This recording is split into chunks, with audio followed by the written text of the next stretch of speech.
लेकिन हमारे वसई विरार में 1987 में MMRD लिया 80 के दशक का 90। तो आपसे भी आग्रह करेंगे, आपको उसके लिए फेवरेबल दे दो कि वसई विरार में एक साथ नहीं चाहिए हमको, हजार करोड़ रुपए साल में ऐसा जो ब्रिज है, क्योंकि चौथी मुंबई अगर हो रही है 30 लाख लोकसंख्या आहे, त्यामुळे आम्हाला पैसे तुम्ही दिलंच पाहिजे. MMRDच्या महापालिकेत फिजिकली जागेवर जाऊन बघा काय असेल ते येणाऱ्या 2 दिवसात, फार वेळ लागू नये. संजय मुखर्जी ने तत्काल मीटिंग यानी बैठक का आयोजन कर दिया. उस बैठक में शहर के महापौर अज्जू पाटिल ने अच्छी तत्परता दिखाई और उस बैठक में तमाम मुद्दों पर चर्चा हुई. इसका फलस्वरूप ये रहा कि 36 किलोमीटर लंबा रिंग रोड भाईंदर नायगांव के बीच डबल टेकर ब्रिज, जिसमें मेट्रो ऊपर और नीचे गाड़ियां चलनी है, वहीं वैतरना खाड़ी और कोस्टल रोड से कनेक्टिविटी मजबूत करना, वहीं 5 नए रेलवे फ्लाईओवर और कई सारी सड़कों का कांक्रीटीकरण, इन संपूर्ण मामले को अब गति मिल चुकी है. पूर्व विधायक क्षितिज ठाकुर और बड़ौदा प्रमुख हितेंद्र ठाकुर की प्रशंसा हो रही है. तो वहीं इस पहल के बाद में महापौर ने भी अब कमर कस ली है कि विकास कामों को धरातल पर लाने के लिए और तेजी से काम किया जाएगा. जिसको देखते हुए MMRDA के आयुक्त संजय मुखर्जी की अध्यक्षता में साफ तौर पे इस बैठक में 20,000 करोड़ के प्रोजेक्ट्स को और गति मिल चुकी है. वसई विरार के 2 सत्ताधारी पक्षों के बीच हमेशा ही कुछ न कुछ एक मुकाबला शुरू रहता है, चाहे वो स्थानीय लोगों की सुविधाओं की बात हो या जो महानगर पालिका के अंतर्गत जो जरूरतें या जो दोनों पार्टियों की जो मैनिफेस्टो थी चुनाव में, उसको पूरा करने के लिए उस पर उन्होंने क्या काम किया है उसको लेकर के हमेशा ही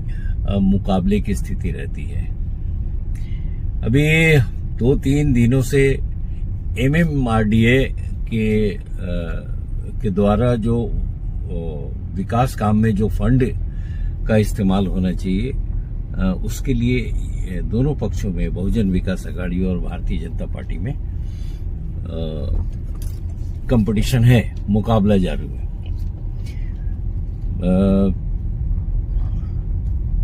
अभी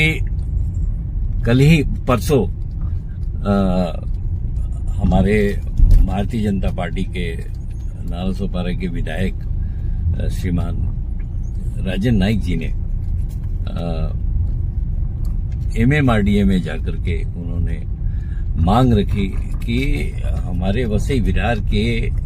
विकास के लिए जो निधि है, उस निधि को जल्द से जल्द रिलीज किया जाए ताकि हम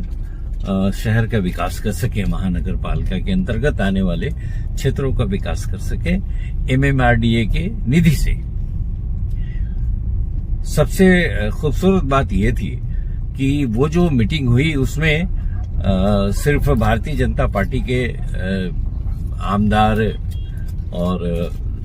विरोधी पक्ष नेता, गट नेता और भी कई भारतीय जनता पार्टी के बड़े बड़े नेता उपस्थित थे, बल्कि साथ में भारतीय जनता पार्टी का विरोधी पक्ष जो यहाँ सत्ता में है, यहाँ के महानगर पालिका के महापौर श्रीमान अज्जू पाटिल भी साथ में थे और दोनों ने मिलकर के मांग करी कि संजय मुखर्जी जो सर्वे सर्वा है MMRDA के, उनके सामने इन्होंने डिमांड रखा कि हमारे क्षेत्र के लिए आप MMRDA के द्वारा जो निधि की उपलब्धता होती है वो किया जाए. लेकिन उस मीटिंग से निकलने के बाद दोनों पक्ष अलग अलग तरीके से प्रचार कर रहे हैं कि ये हमने निधि लाया. जैसे महापौर सर कह रहे हैं कि हमारे जो पूर्व आमदार थे श्री क्षितिज ठाकुर, श्री हितेंद्र ठाकुर, इन लोगों ने अपने कार्यकाल में निधि की मांग के लिए पत्र व्यवहार किया था और उसी की मंजूरी मिलने वाली है. और वहीं भारतीय जनता पार्टी के विधायक और